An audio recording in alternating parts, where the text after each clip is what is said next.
It's time for a conceptual aside. Semantic versioning, or semver for short.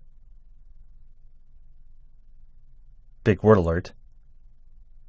Versioning.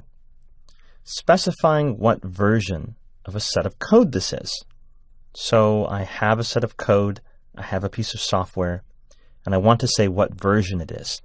So others can track if a new version has come out, watch for new features, or watch for what's called breaking changes, where if they update to the newest version, some of the code they've written against the old version might break because of things that have changed.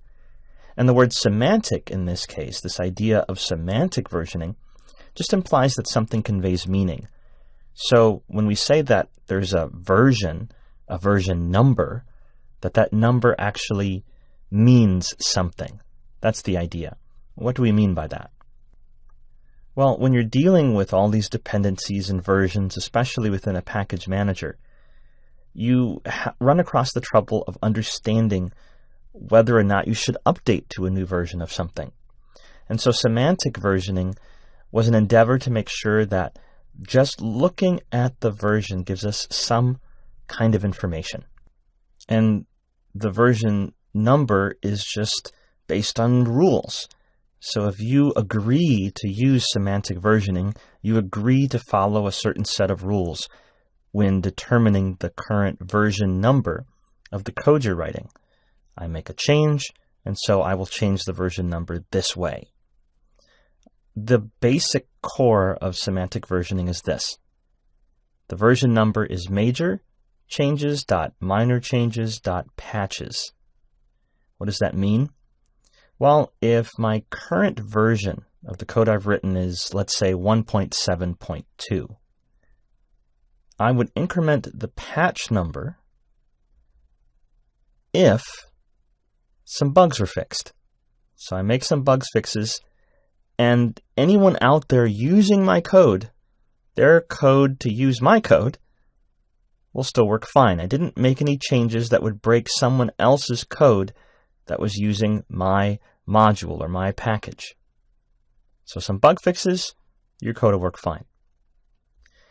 If I increment the second number, a minor update, that means that I've actually added some new features, not just bug fixes. But your code will still work just fine. It's still backward compatible. Anything you've written and you're using my package, my code, your code will still work just fine. And finally, if I make a major change and update the version, the major portion of the version number, that means big changes, and your code will maybe break. So if you update to the latest version, I made from a 1.0.0 to a 2.0.0 or whatever the case is, upping that major number, that means that you need to take a good look at your code if you do the update, because something major might have changed, and I should probably document the kind of breaking changes that it would cause. So the numbers mean something. That makes it semantic. So semantic versioning. And if I agree to follow this, then I help people using my code, and other people who follow this are helping me when I'm using their code. So I know whether or not to update to the latest version. If it's just some bug fixes, no problem, I'll update. If it's a minor fix, I'll update and check out the new features to see if I want to use them. And if it's a major fix, I'll be careful and see what things will break in my code if I update this package that I'm using. Make sense? So again, it's just a set of rules that you're following, essentially. For more information, you can head over to semver.org. This documents what we just talked about, but also has the history of it and a whole lot more information and rules to be sure that you understand completely what is semantic versioning. I recommend you just take a quick look. It's not actually that long of a read, because you'll be seeing semantic versioning a lot while using Node.js.